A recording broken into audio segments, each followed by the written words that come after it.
Prisoner of Azkaban follows Harry Potter's third year in Hogwarts. And what a crazy year it is. The co-killer of Harry's parents has escaped prison and is coming to the school to kill him, which means that these ghostly prison guards also hang around the yard to be douchebags to everyone. The school lessons revolve around bullying a closet monster and flying a horse bird and escaping a teacher who is a werewolf. And it also turns out that the prisoner isn't actually the co-killer of Harry's parents, but rather his wacky godfather, while the real co-killer is Ron Weasley's family rat, who is a man. What else? Oh yeah, there's time travel. What a semester. Huh. Harry, it's midterm. Basically, if you follow the right film communities online, you may have heard all kinds of hype for this movie, to the point where it's like the next cinematic coming of Christ. And although I agree that it's very good, I wouldn't go that far. At the end of the day, it's a movie made primarily for young audiences, and when you're no longer young, you can start to see the cracks in the writing. 12 years! Curiously long life for the common garden rat. Are you serious right now, bro? And the only reason I say that is to highlight how special this movie really is. See, even though Prisoner of Azkaban is for kids, it still manages to make such a deep impact that you carry it with you even as an adult. When I think back to the Potter franchise, this is the film I remember, and after 2 decades of not seeing it, I can still recall bits and pieces. I remember this, I remember that, I remember this and that. Even if I don't consciously remember things, they're stuck in my head like a familiar smell. So the question is, how does Prisoner of Azkaban do that? How? I'm saying, how? Like In a modern world where most blockbusters are casually consumed and forgotten, what did this one do differently? Well, it built itself on the bad. It's full of dark magic. What that means is that this is one of the most negative blockbusters ever made. It's unsafe, it's dangerous, it's bleak. As a whole, it is very bad. And that's why it hits you hard enough to stay with you. It's the bad that makes the good stand out. It's the dark that makes the light shine bright. So today, since I've covered this topic before, let's go back in time to the Prisoner of Azkaban to look at the topic from the opposite side. If you want your movie to make a deep, lasting impact, whether it's made for kids or adults, it shouldn't be just casual fun. It should be more bad than good.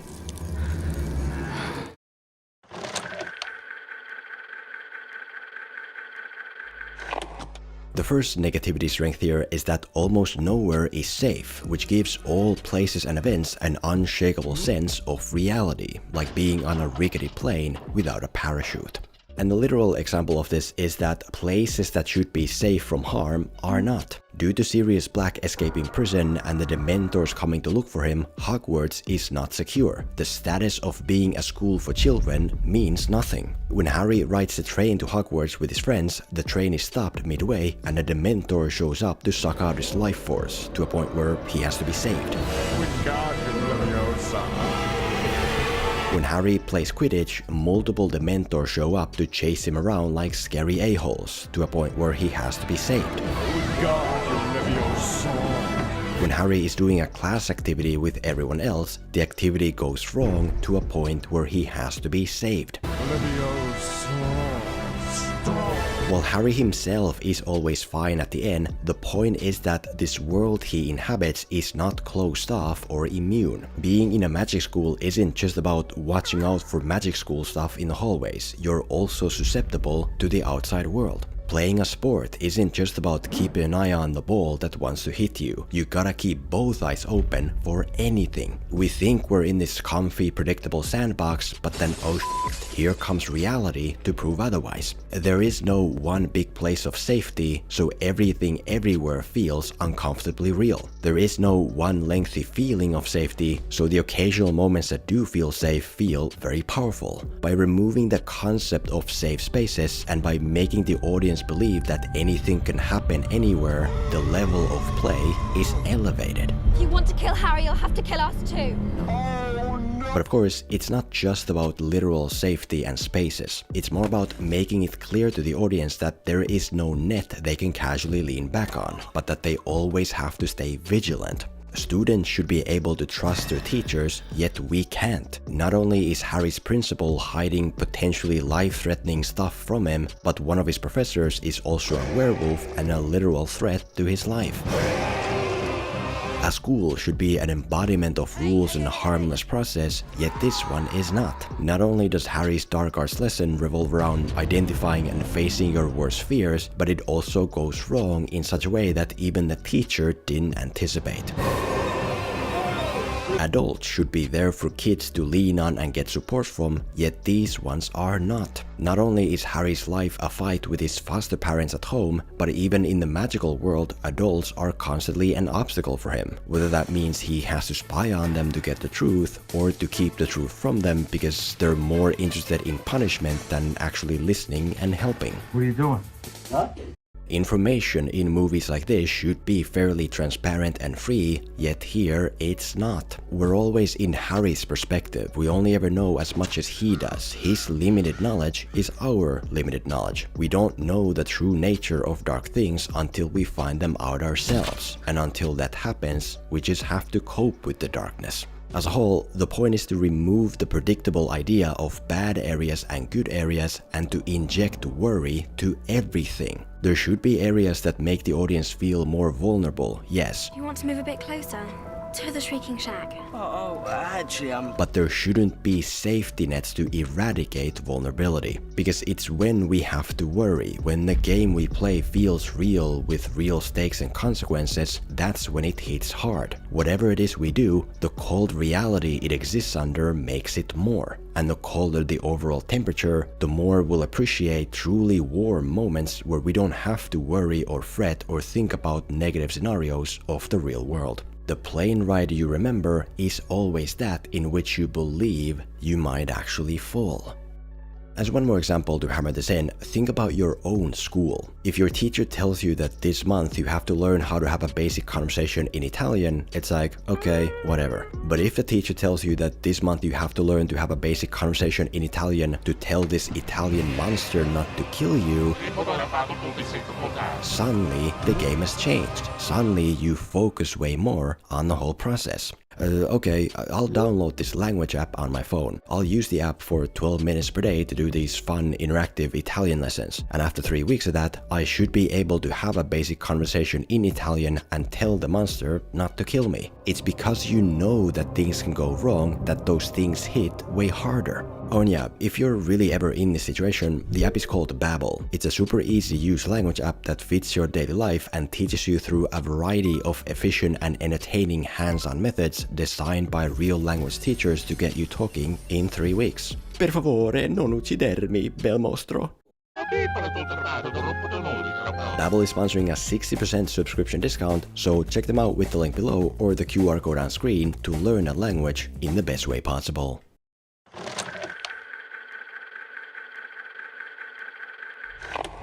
Another negative strength here is that most objects and people carry a hostile or dangerous nature, which makes them dig into your mind like that roller coaster with the life-threatening loop. Like I already mentioned, the obvious example of this is the Azkaban side of things. Sirius Black has escaped prison and wants to come kill Harry, which in some way is apparent all throughout the movie and thus always in the back of our mind. And the Dementors are everywhere as well, which is also constantly in the back of our mind and in front of our face. Because these things are either douchebags who love bullying kids or idiots who can't tell the difference between kids and criminals. They will not distinguish between the one they hunt and the one who gets in their way. There is only one thing worse than a rapist. Boom. A child. But since that side is very obvious, I want you to also notice how this movie adds a shade of danger even to things where normally there might be none. In almost every scene, there is something negative associated with what's there. After Harry has stormed out of his foster home, he gets picked up by this ghost bus to take him to a hotel. And to put it nicely, it's not a very nice ride. The driver is a crazy old guy who races down the streets at the insane speed of your average BMW. The route zigzags all across town and it involves almost smashing into old ladies and literally squeezing through incoming traffic. The commentary is made by a cut-off head who seems to get kicks out of freaking out the passengers. As a whole, it's a far cry from a relaxing trip to the hotel, which is why it stays with you way more. Holy Jesus! And in this manner, there is usually something negative associated with something in a scene. It can be obvious like a criminal out for revenge, like I said, or it can be a bit more inventive. Harry has a new school book of monsters, and it's a literal monster that wants to eat him. Harry plays Quidditch, and there's a mother of all storms that wants to end him before the Dementors do. Harry goes to return something to a teacher, and the teacher goes mental on him. Innocent blood shall be spilt. Harry gets a map showing everyone who walks nearby, and it always comes with the unnerving sense of either being caught or attacked by a dead guy. Bitch! Oh, you! That is not how... That is not how...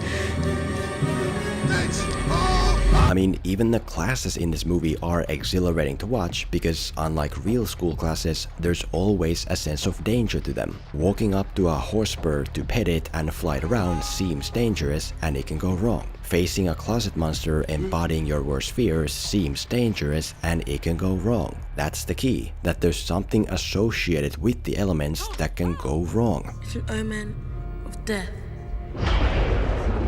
Oh, shit. The new dark arts teacher is such a nice guy that he should be boring. Yet he's not boring because there's always something off with him. He has this condition where he turns into a werewolf and kills you. Sirius Black is actually a good guy and thus shouldn't be trouble. Yet he is trouble because he's so crazy for revenge that he acts irrationally. In this moment in the house, we're all on the same side, so there should be no reason for anxiety. Yet there is reason because the anxiety isn't cleared until later. Enough talk, Remus. Come on, let's kill him. No! I trusted you! Just because a character is an ally or an animal is good or a situation is unhostile, it doesn't mean that it shouldn't carry a sense of hostile danger. Because if it doesn't, it's about as impactful as the air you're breathing right now. It just is what it is. But if it suddenly becomes a challenge for you to breathe, now every breath starts to mean more. Deathman, can't breathe! Oh no! Danger keeps the audience on edge, and edge is what cuts deep. So no matter whether your elements are good or bad or somewhere in between, find a way to mine hostility from them.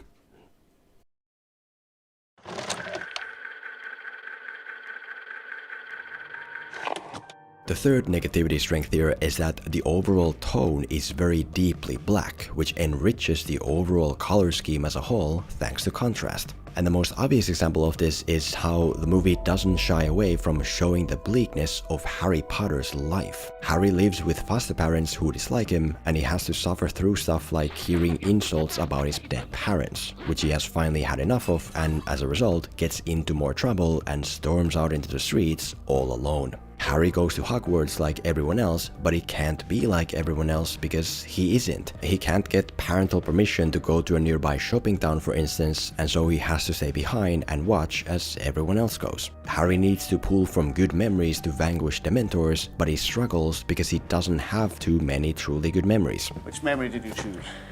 The first time I rode a broom. What the fuck? Harry should be a kid focused on having a good school year, but he can't because the killer of his parents has escaped prison and now wants to kill him too because you know who. As a whole, it's not easy being Harry Potter. Harry Potter! Did you have a good summer? No! Voldemort's returned and he's trying to kill me! Again!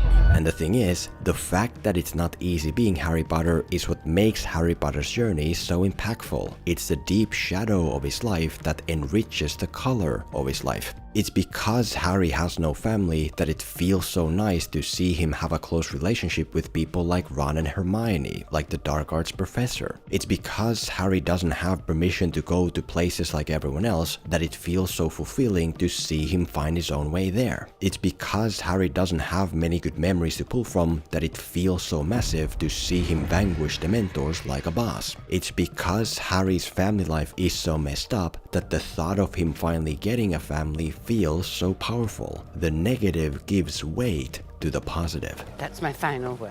No! No! No! It'll lead you straight to Honeyduke's cellar. Be best hurry. Filch's heading this way. Oh, and Harry, don't forget, when you... And in this manner, you can notice that the most positively impactful and memorable parts of this movie are born from negativity. Hagrid has a new pet horsebird that gets a punishment after giving Malfoy a tiny scratch. And by punishment, I mean that a guy shows up with a cleaver to cut its head off. That's horrible. Well, not when we manage to save it from that horrible death at the end. Hell yeah. Professor Snape is a douchebag teacher constantly busting Harry's balls to the point of basically being his #1 bully. Like your father, you are a proto-hit. That's horrible. Well, maybe so, but it's also then very awesome when, in despite of that, Snape shows up to save Harry from what we perceive to be danger. Hell yeah! Sirius Black is Harry's only real family member who's been wrongly locked in a hellhole guarded by nightmare monsters for the last decade, to the point of turning into a malnourished whack job. 12 years of it! That's horrible. Well, yeah, but it's also very awesome when we save him from that same fate at the end. Hell yeah! The dark arts professor is the nicest guy who happens to have a condition where he turns into an animal that tries to kill the people closest to him. That's horrible. Yeah, it is pretty sad, but the fact that people want to stay close to him regardless showcases the depth of those relationships. Remus, my old friend. You know the man you truly are, Remus. This heart is where you truly live. This heart here. As a whole, things get so bad this time around that we have to literally turn back time to be able to fix things. And while I don't think it's the best idea story-wise, it does carry a lot of power. We think we've lost, and then we throw one last Hail Mary to realize that we won. Hell yeah! The point is that there is no light without dark. Positive means nothing without negative to give it meaning. If a story is all fine and casual, then it'll make as much of an impact as a daily stroll in the park. But if there's something keeping you away from the park, like a broken leg, suddenly the ability to go on a stroll carries that much more value. It's beautiful, isn't it? I'll never forget the first time I walked through those doors.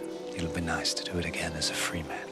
Shadow is relative, and not all movies have to be super bleak or depressing. But for all the good, there has to be bad, because the bad increases appreciation of the good. As Prisoner of Azkaban proved to us all 20 years ago, bad is good.